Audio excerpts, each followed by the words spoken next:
শিক্ষার্থীরা, গত সপ্তাহে আমরা ষষ্ঠ শ্রেণীর গণিত, স্বাভাবিক সংখ্যা ও ভগ্নাংশের উপর অনুশীলনী 1.1-এর 1 ও 2 নাম্বার প্রশ্নের সমাধান করেছিলাম। আজকে আমরা পরবর্তী সমস্যাগুলোর সমাধান দেখব। তো চলো আমরা 3 নম্বর থেকে সমাধান শুরু করি। প্রশ্ন 3-এ বলা হয়েছে, নিচের সংখ্যাগুলোতে যে সকল সার্থক অঙ্ক আছে তাদের স্থানীয় মান নির্ণয় করতে হবে। তো ক নম্বরে দেয়া আছে 72। তো দেখো 72 সংখ্যাটিতে এখানে 2 এর স্থানীয় মান 2 একক, যেহেতু এটা এককের ঘরে রয়েছে তাহলে 2 এর সাথে 1 গুণ হবে বা 2। আর হচ্ছে 7 এর স্থানীয় মান হচ্ছে, যেহেতু দশকের ঘরে আছে তাহলে 7 দশক, তো এই ক্ষেত্রে এখন 7-এর সাথে 10 দিয়ে গুণ দিতে হবে, তাহলে হবে 70। তাহলে 72 সংখ্যাটিতে 7 ও 2 এর স্থানীয় মান যথাক্রমে 70 ও 2।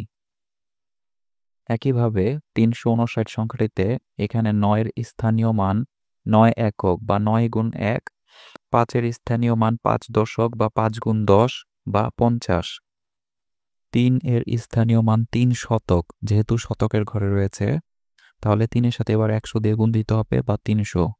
তাহলে 359 সংখ্যাটিতে 3, 5 ও 9 এর স্থানীয় মান যথাক্রমে 350 ও 9।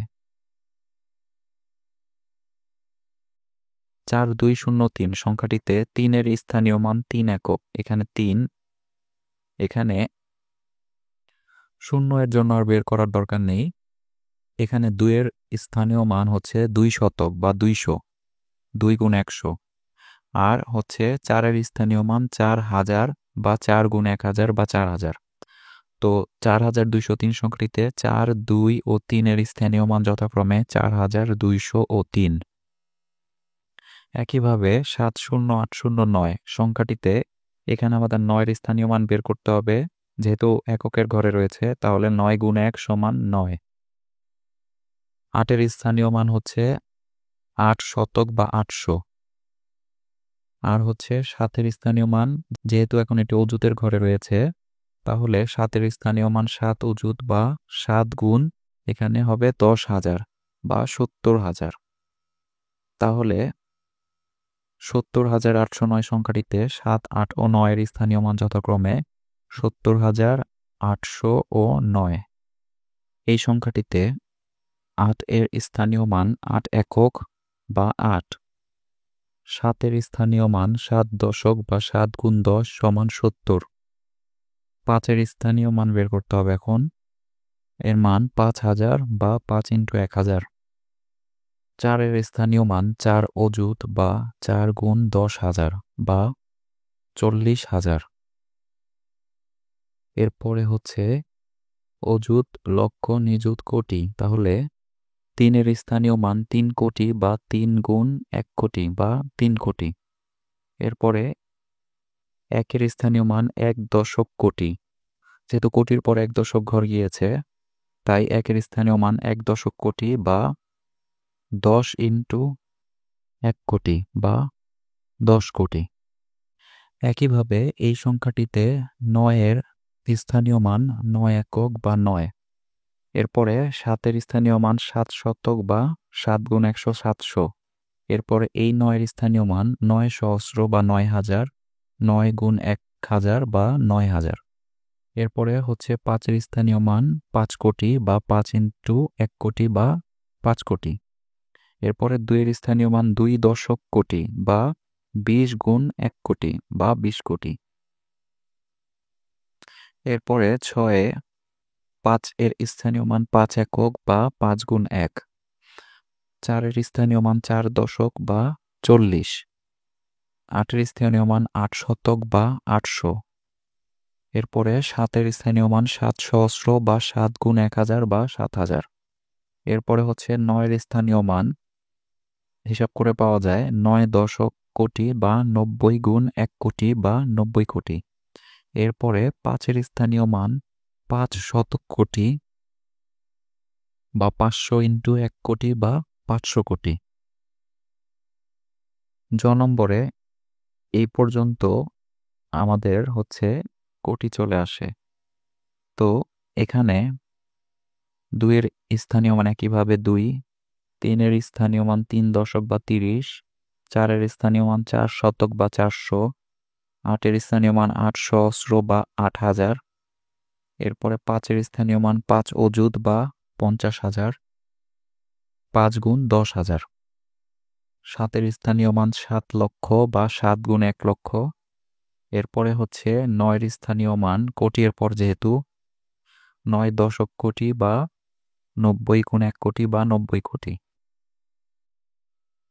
একইভাবে ঝ নম্বরে এখানে 4-এর স্থানীয় মান 4 একক বা 4, এরপর হচ্ছে 3-এর স্থানীয় মান 3 সহস্র বা 3,000, এরপরে 2-এর স্থানীয় মান হচ্ছে 2 অযুত বা 2 গুণ 10,000 বা 20,000, 9-এর স্থানীয় মান 9 লক্ষ, এরপরে হচ্ছে 8-এর স্থানীয় মান হচ্ছে 8 কোটি বা 8 গুণ 1 কোটি, এরপর হচ্ছে 7-এর স্থানীয় মান হচ্ছে 7 দশক কোটি বা 70 গুণ 1 কোটি, 5-এর স্থানীয় মান হচ্ছে 5 শতক কোটি বা 500 গুণ 1 কোটি বা 500 কোটি, এরপরে হচ্ছে এই 1-এর স্থানীয় মান হচ্ছে 1 অযুত কোটি বা 10,000 গুণ 1 কোটি বা 10,000 কোটি। এরপরে 4 নম্বর প্রশ্নের সমাধান করি। এখানে বলা হয়েছে 9 অঙ্কের বৃহত্তম ও ক্ষুদ্রতম সংখ্যা লেখো। তো আমরা জানি বৃহত্তম অঙ্ক হলো 9, তাহলে অঙ্ক পাতনের যে কোনো অবস্থানে 9-এর স্থানীয় মান বৃহত্তম হবে, অর্থাৎ স্থানীয় মানের ক্ষেত্রেও বৃহত্তম অঙ্ক হচ্ছে 9, সুতরাং 9টি 9 পরপর লিখলেই 9 অঙ্কের বৃহত্তম সংখ্যা পাওয়া যাবে। তাহলে 9 অঙ্কের বৃহত্তম সংখ্যাটি হবে, এখানে 9টা 9 পরপর লিখলে যে সংখ্যাটি পাবো সেটাই হচ্ছে 9 অঙ্কের বৃহত্তম সংখ্যা। এরপর ক্ষুদ্রতম সংখ্যা লিখতে হবে। আমরা জানি ক্ষুদ্রতম অঙ্ক হলো 0, পরপর 9টি 0 লিখলে আবার কোনো আমরা অর্থবোধক সংখ্যা প্রকাশ করবে না। সুতরাং যদি আমরা সবচেয়ে বামে সার্থক ক্ষুদ্রতম অঙ্ক অর্থাৎ সবচেয়ে ছোট অঙ্ক 1 নিয়ে পরপর 8টি 0 বসালে আমরা 9 অঙ্কের ক্ষুদ্রতম সংখ্যা পেয়ে যাব। তাহলে 9 অঙ্কের ক্ষুদ্রতম সংখ্যা হবে প্রথমে 1 লিখে এরপরে 8টি 0 বসালে টোটাল 9 অঙ্কের ক্ষুদ্রতম সংখ্যা পেয়ে যাব। 5 নম্বর, একই অঙ্ক মাত্র একবার ব্যবহার করে 7 অঙ্কের বৃহত্তম ও ক্ষুদ্রতম সংখ্যা গঠন করতে হবে। তো এখানে টোটাল 7টি অঙ্ক দেওয়া আছে। তো এই 7টি অঙ্ক ব্যবহার করে বৃহত্তম এবং ক্ষুদ্রতম সংখ্যা গঠন করতে হবে। তাহলে আমাদের অঙ্ক পাতনে যে কোনো অবস্থানে বৃহত্তর অঙ্কের স্থানীয় মান ক্ষুদ্রতর অঙ্কের স্থানীয় মান অপেক্ষা বড় হবে, অর্থাৎ যে কোনো অবস্থানে বড় অঙ্ক বসালে আমরা বড় সংখ্যা পাবো। তো এক্ষেত্রে আমরা বড় থেকে ছোট আকারে যদি সবগুলোকে সাজিয়ে লিখি তাহলে সবচেয়ে বড় এখানে 9, তারপর হচ্ছে 8, তারপর হচ্ছে 5, তারপর হচ্ছে 4, তারপর হচ্ছে 4, তারপরে 3, তারপরে 2, 1। তাহলে বড় থেকে ছোট ক্রমে অঙ্ক পাতন করলেই আমরা বড় সংখ্যাটি পেয়ে যাব। তাহলে সবচেয়ে বৃহত্তম সংখ্যাটি হচ্ছে 9, 8, 5, 4, 3, 2, 1। একইভাবে এখন যদি আমরা ছোট থেকে বড় আকারে এটা লিখি তাহলে সবচেয়ে ক্ষুদ্রতম সংখ্যাটি পাবো এটি। খ নম্বরে একইভাবে অঙ্ক পাতনে যে কোনো অবস্থানে বৃহত্তর অঙ্কের স্থানীয় মান ক্ষুদ্রতর অঙ্কের স্থানীয় মান অপেক্ষা স্থানীয় মান হতে বড় হবে। তো আমরা যদি এখানে বড় থেকে ছোট সাজাই তাহলে আমাদের বৃহত্তম সংখ্যাটি হবে এটি। একইভাবে এখন যদি আমরা ছোট থেকে বড় সাজাই এক্ষেত্রে দেখা যাচ্ছে আবার 0 প্রথমে চলে আসে। তো ছোট থেকে বড় ক্রমে অঙ্ক পাতন করলে আমরা ক্ষুদ্রতম সংখ্যাটি পাবো, কিন্তু সবচেয়ে বামে যদি 0 থাকে তাহলে আমাদের এখানে এটা 7 ডিজিটের সংখ্যা না হয়ে 6 ডিজিটের সংখ্যা হয়ে যাচ্ছে। তো এখানে আমাদের 7 অঙ্কের সংখ্যা বানাতে হবে। তাহলে 0 বাদে ক্ষুদ্রতম অঙ্কটি সর্ববামে লিখে 0 সহ অন্য অঙ্কগুলো ছোট থেকে বড় ক্রমে লিখলে ক্ষুদ্রতম সংখ্যাটি পাওয়া যাবে। তো এক্ষেত্রে 0র পরের সংখ্যাটি আগে নিয়ে আসবো এবং 0টি পরে লিখব। তাহলে আমরা সবচেয়ে ক্ষুদ্রতম সংখ্যাটি পাবো 7 ডিজিটের বা 7 অঙ্কের। 6 নম্বর সমস্যা, আমাদের এখানে বলা আছে 7 অঙ্ক বিশিষ্ট কোনো বৃহত্তম ক্ষুদ্রতম সংখ্যার প্রথমে 7 এবং শেষে 6 আছে। তার মানে আমাদের 7 অঙ্কের এমন একটি বৃহত্তম সংখ্যা ও ক্ষুদ্রতম সংখ্যা বানাতে হবে যার প্রথমে 7 এবং শেষে 6 থাকে। তো আমরা এর আগেই 9 অঙ্ক বিশিষ্ট বৃহত্তম ক্ষুদ্রতম সংখ্যা বের করেছিলাম। তো সেক্ষেত্রে আমরা জানি বৃহত্তম অঙ্ক হলো 9। তাহলে আমরা যদি 7 অঙ্ক বিশিষ্ট বৃহত্তম সংখ্যা বানাই যেটার প্রথমে 7 এবং শেষে 6 থাকবে, সেক্ষেত্রে এখানে 7 অঙ্ক বিশিষ্ট বৃহত্তম সংখ্যা 7টি 9 লেখা আছে।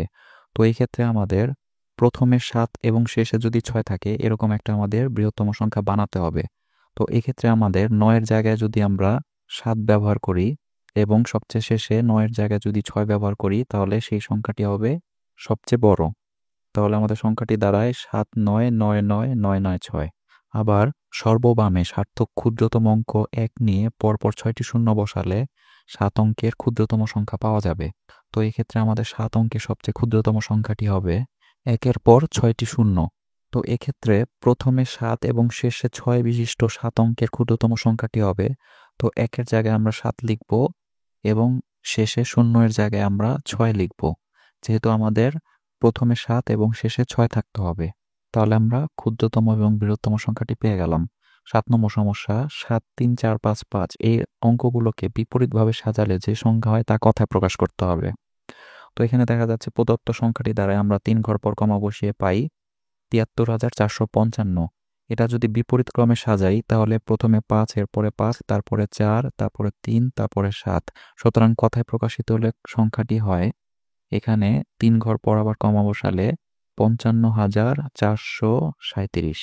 তো পরবর্তী ভিডিওতে আমরা পরবর্তী কোনো অধ্যায় সমাধান করব। আমাদের চ্যানেলটি অবশ্যই সাবস্ক্রাইব করবে।